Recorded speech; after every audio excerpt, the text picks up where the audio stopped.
Bismillahirrahmanirrahim. Assalamualaikum warahmatullahi wabarakatuh.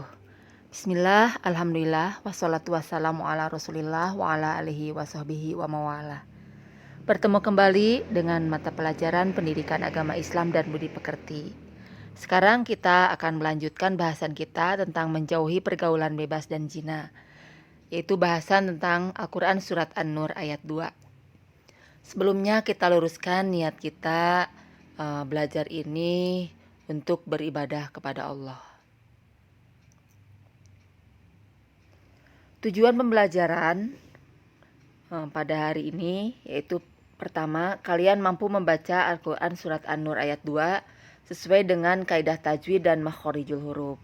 Yang kedua, mampu mengidentifikasi hukum bacaan qalqalah, izhar holqi, ikhfa hakiki dalam Al-Quran Surat An-Nur ayat 2.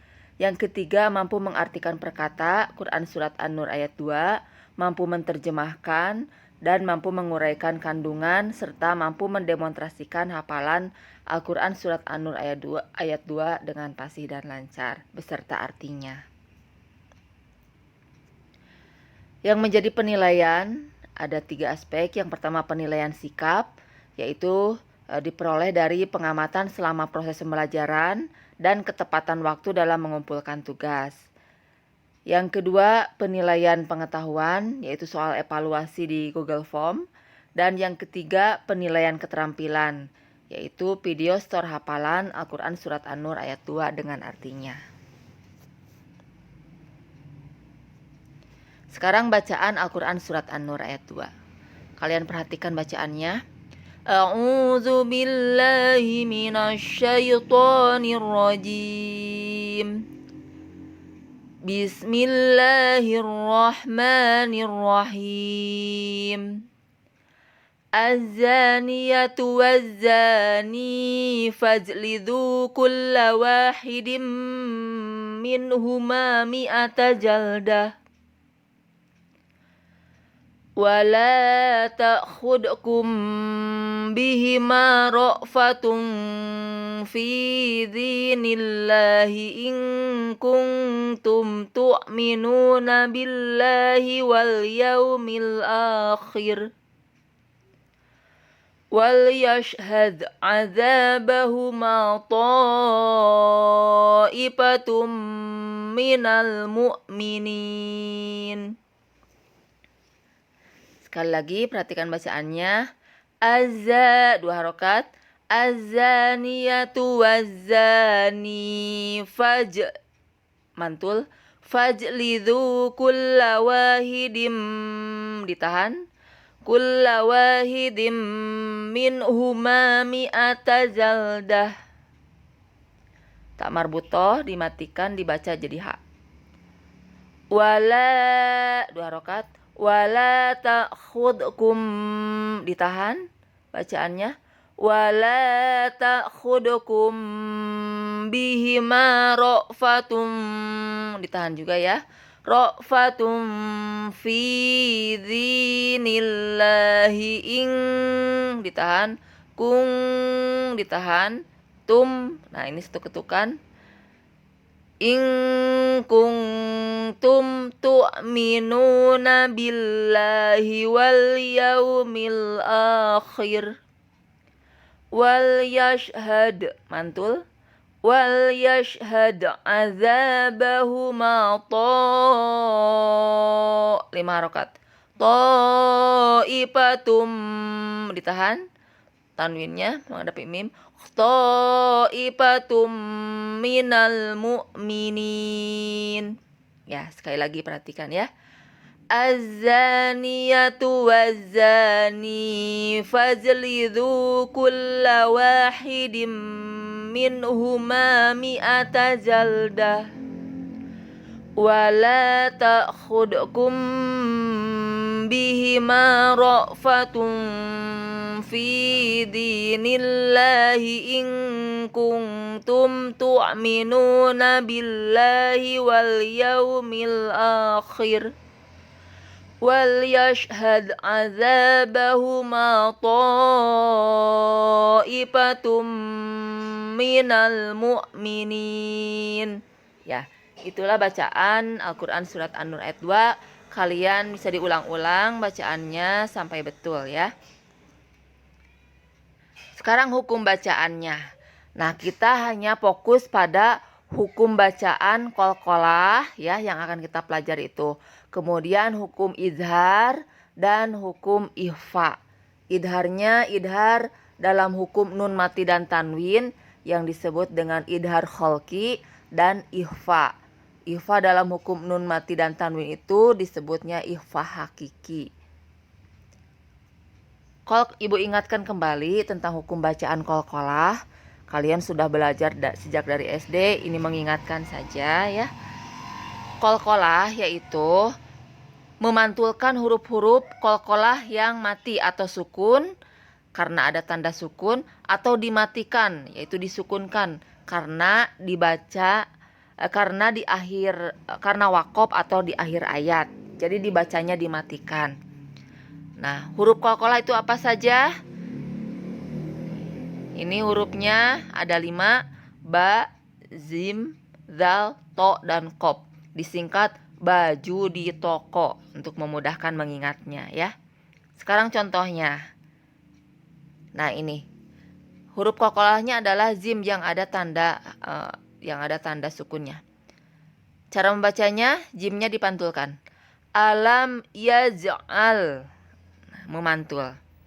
Kemudian ini huruf qalqalahnya yaitu huruf to yang di akhir. Ini dibaca matikan dibacanya mungkin ini di akhir ayat atau karena waqaf. Jadi dibacanya huruf to-nya mantul. Ala sirat. Nah, seperti itu. Ini contoh berikutnya, huruf qalqalahnya adalah huruf qaf. Ini di akhir. Yang ada di akhir kalimat ini kemungkinan ini waqaf atau di akhir ayat dan dibacanya ya berhenti, jadi hukumnya qalqalah. Minal haqq, mantul dibacanya. Contoh satu lagi, huruf qalqalahnya adalah huruf zal. Zalnya zal yang di akhir, kalau yang di tengah itu ada harokatnya. Ini yang huruf yang di akhir, ini kemungkinan di akhir ayat atau karena waqaf dan dibacanya berhenti. Azabun syadid. Itulah hukum bacaan qalqalah. Kalian perhatikan karena nanti akan diterapkan di Al-Qur'an surat An-Nur ayat 2 yang kita bahas. Sekarang ibu akan menjelaskan hukum bacaan nun mati dan tanwin. Ini mengingatkan saja untuk kalian ya. Hukum nun mati dan tanwin itu terbagi menjadi 4. Yang pertama yaitu iklab. Huruf iklab cuma ada satu yaitu ba. Jadi kenapa ibu mendahulukan iklab? Karena cuma satu hurufnya yaitu ba supaya mudah mengingatnya. Nah, misalnya dalam kalimat, jadi apabila nun mati atau tanwin bertemu dengan huruf ba, itu namanya iklab. Sekarang lihat nun matinya yang mana? Nun yang ada harokatnya ya. Kalau di kalimat ini ada nun, tidak ada harokatnya, kemudian berhadapan dengan huruf ba. Nah, sekarang bagaimana cara membacanya? Nun mati itu kan bunyinya n. Tetapi karena menghadapi ba, nun mati di sini dibacanya berubah menjadi mim. Di Al-Quran suka ada yang sudah ada tandanya di atas nun mati, atau yang gak ada harokatnya berarti itu mati ya. Dan di atas tanwin yang berhadapan dengan ba ada tanda mimnya. Itu menandakan bahwa nun mati atau tanwinnya itu dibacanya berubah menjadi mim atau m. Jadi cara membacanya adalah layum badan di sini ya. Layum, tidak layun badan, tetapi berubah menjadi mim. Layum badan, itu iklab. Yang kedua, idhar.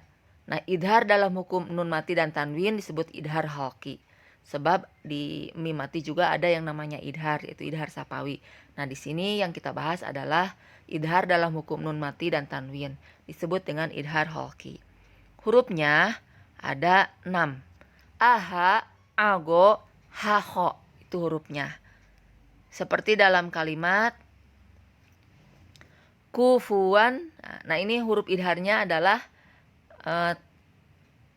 ini di contoh ini adalah tanwin ya. Kita sedang membahas nun mati atau tanwin. Di sini adalah tanwin yang ada di atas waw. Nah, setelah huruf tanwin berhadapan dengan alif. Alifnya itu yang ada harokatnya. Kalau alif yang pertama itu nggak ada harokatnya, bukan alif yang itu yang dimaksud, tetapi alif yang ada harokatnya setelah alif yang nggak ada harokatnya itu ya. Kalau alif yang nggak ada harokatnya menunjukkan jamak. Nah, bagaimana cara membacanya? Nun mati atau tanwin dibaca jelas dalam idhar ini. Jadi jelas kedengaran bunyi N-nya. Kufuwan ahad. Satu ketukan saja. Yang ketiga, idgham. Idgham terbagi menjadi dua.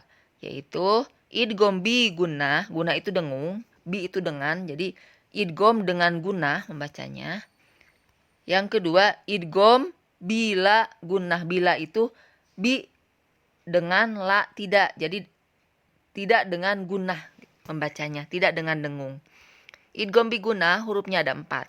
Ya, nun, mim, waw. Seperti dalam kalimat ini ya. Lahabiu watab. Nah, bagaimana cara membacanya? Nun mati atau tanwin. Nah, dalam kalimat ini tanwin ya. Di bawah ba itu dibacanya itu melebur dengan huruf yang di depannya disertai dengan dengung. Huruf yang di depannya adalah waw. Jadi tidak lahabin. Sekali lagi tanwin kan bunyinya N. Tapi tidak lahabin dibacanya tetapi masuk ke huruf yang di depannya. Lahabiu agak ditahan. Dengung di sini. Lahabiu watab. Itu cara membacanya. Sekarang idgham bila gunnah. Hurufnya cuma 2, yaitu lam dan ro. Seperti dalam kalimat. Nah, ini. Nah, bagaimana cara membacanya? Nun mati atau tanwin dibaca harus melebur dengan huruf di depannya, tidak dengan dengung. Ini nun mati ya. Nun yang nggak ada harokatnya di kalimat ini. Kalau yang di contoh yang sebelumnya itu tentang tanwin, lahabin tadi kan. Ini nun yang tidak ada harokatnya, yaitu nun sukun. Menghadapi lam, membacanya nunnya tidak dibunyikan tetapi langsung ke huruf yang di depannya yaitu lam. Cara bacanya walam yakullahu, tidak walam yakun lahu tetapi walam yakullahu. Langsung aja bacanya karena tidak dengan dengung.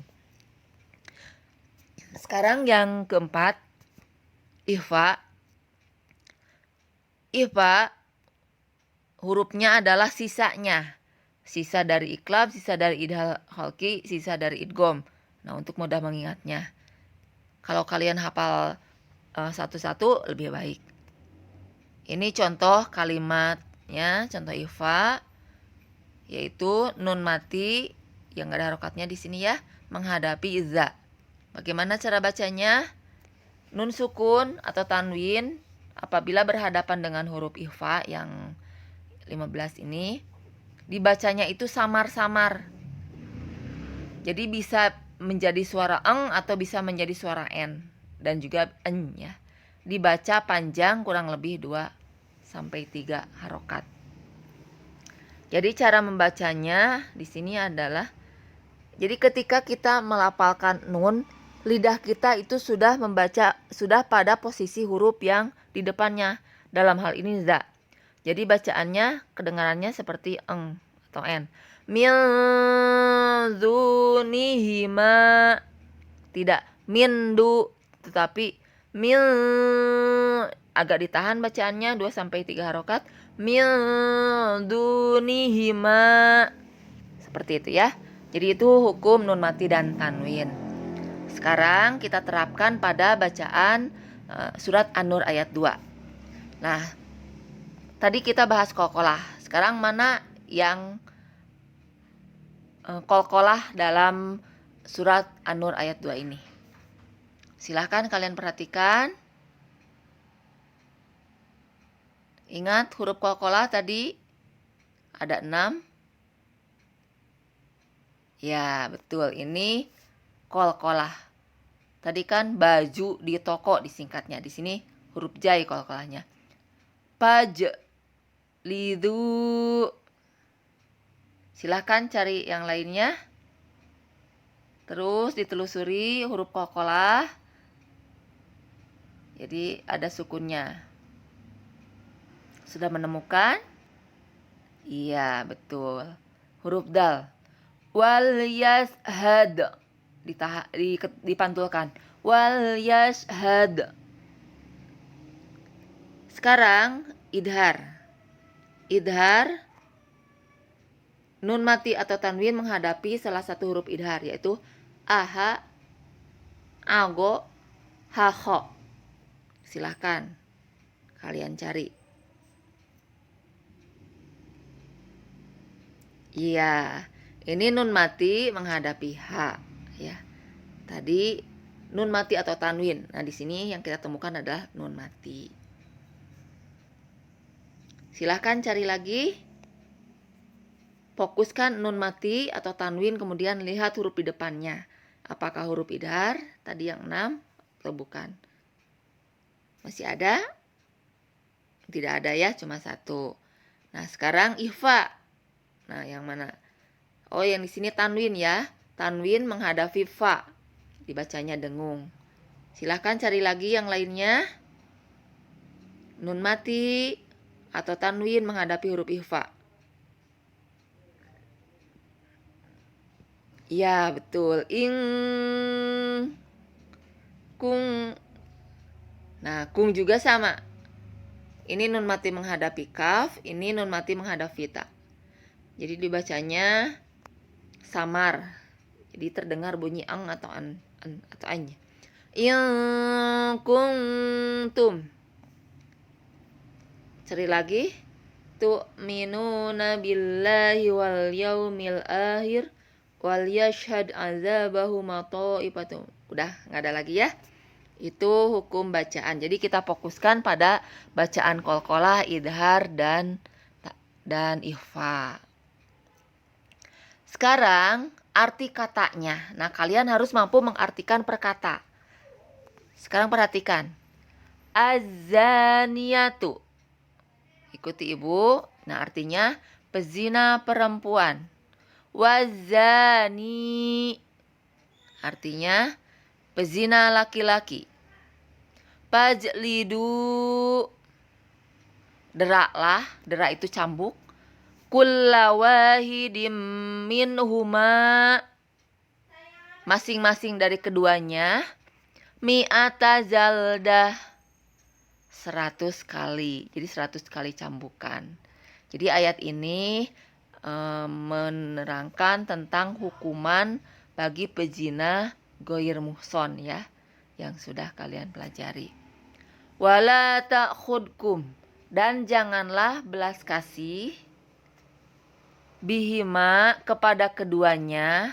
Orang kan pasti punya rasa belas kasihan. Ro'fatun, mencegah kamu, fi dinillah, untuk menjalankan hukum Allah. Jadi rasa belas kasihan itu jangan menjadi penghalang untuk tidak ditegakkannya hukum Allah. In kuntum, jika kamu tu'minuna, beriman, billahi, kepada Allah, wal yaumil akhir, dan kepada hari akhir. Wal yashhad, dan hendaklah disaksikan, azabahuma, pelaksanaan hukuman mereka, ta'ifatun, oleh sebagian, minal mu'minin, orang-orang yang beriman.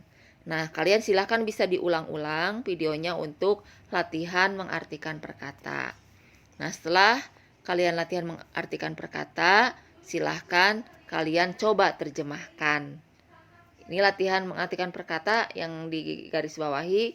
Silahkan kalian artikan tanpa melihat ke catatan. Kalau sudah mampu, berarti kalian sudah hebat, dan coba terjemahkan secara keseluruhan. Kesimpulan dari kandungan Al-Quran Surat An-Nur ayat 2 yaitu Yang pertama, ayat ini menjelaskan tentang perintah Allah untuk mendera pezina goir muhson 100 kali. Yang kedua, rasa belas kasihan terhadap pezina jangan menghalangi untuk melaksanakan hukuman terhadapnya. Dan yang ketiga, pelaksanaan hukuman tersebut disaksikan oleh orang-orang yang beriman. Nah, dalam pandangan Islam, zina ini merupakan perbuatan kriminal atau istilahnya dalam fikih jarimah yang dikategorikan hukuman hudud, yakni sebuah jenis hukuman atas perbuatan maksiat yang menjadi hak Allah. Jadi tidak ada seorang pun yang berhak memaafkan kemaksiatan zina tersebut, baik oleh penguasa atau pihak yang berkaitan dengannya. Nah, berdasarkan Al-Quran Surat An-Nur ayat 2 ini, pelaku perzinahan baik laki-laki maupun perempuan harus dihukum dera atau dicambuk sebanyak 100 kali. Namun jika pelaku perzinahan itu sudah muhson, artinya sudah pernah menikah, sebagaimana ketentuan hadis Nabi, maka ditetapkan hukuman rajam. Nah, dalam konteks ini yang memiliki hak untuk menerapkan hukum tersebut adalah pemerintah atau orang-orang yang ditugasi olehnya.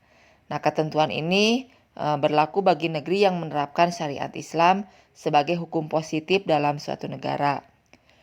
Sebelum memutuskan hukum bagi pezina, ada 4 hal yang dapat dijadikan sebagai bukti, yaitu yang pertama saksi sebanyak 4 orang, yang kedua sumpah, yang ketiga pengakuan, dan yang keempat dokumen atau bukti tulisan. Nah, dalam kasus perzinahan, bukti perzinahan ada 2, yakni saksi yang berjumlah 4 orang tadi dan pengakuan si pelaku. Pengakuan pelaku ini didasarkan pada beberapa hadis Nabi. Ma'iz bin Aslami, sahabat Rasulullah, dan seorang wanita dari Al-Ghamidiyah dijatuhi hukuman rajam ketika keduanya mengaku telah berzina. Jadi mereka mendatangi Rasulullah, mengaku berzina dan ingin dihukum supaya mereka terbebas dari hukuman zinahnya nanti di akhirat. Di samping kedua bukti tersebut ya, berdasarkan surat An-Nur ayat 6-10, ada hukum khusus bagi suami yang menuduh istrinya berzina. Jadi menurut ketetapan ayat tersebut, seorang suami yang menuduh istrinya berzina sementara ia tidak dapat mendatangkan 4 orang saksi, maka ia dapat menggunakan sumpah sebagai buktinya. Jadi jika ia berani bersumpah sebanyak 4 kali yang menyatakan bahwa dia termasuk orang-orang yang benar, dan pada sumpah yang kelima ia menyatakan bahwa laknat Allah atas dirinya jika ia termasuk yang berdusta, maka ucapan sumpah itu dapat mengharuskan istrinya dijatuhi hukuman rajam. Namun demikian, jika istrinya juga berani bersumpah sebanyak 4 kali yang isinya bahwa suaminya termasuk orang yang berdusta, dan pada sumpah kelima ia menyatakan bahwa laknat Allah atas dirinya jika suaminya termasuk orang-orang yang benar, dapat menghindarkan dirinya dari hukuman rajam. Nah, jika hal ini terjadi, keduanya dipisahkan dalam status suami istri, jadi otomatis bercerai dan tidak boleh menikah lagi, kembali lagi menikah di antara keduanya selamanya, dan juga tidak bisa rujuk. Nah, hal ini dinamakan dengan li'an. Nah, tuduhan perzinahan harus dapat dibuktikan dengan bukti-bukti yang kuat, akurat, dan sah.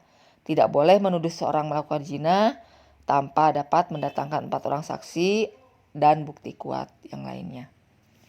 Demikianlah pembahasan kita pada hari ini tentang perintah menjauhi pergaulan bebas dan zina.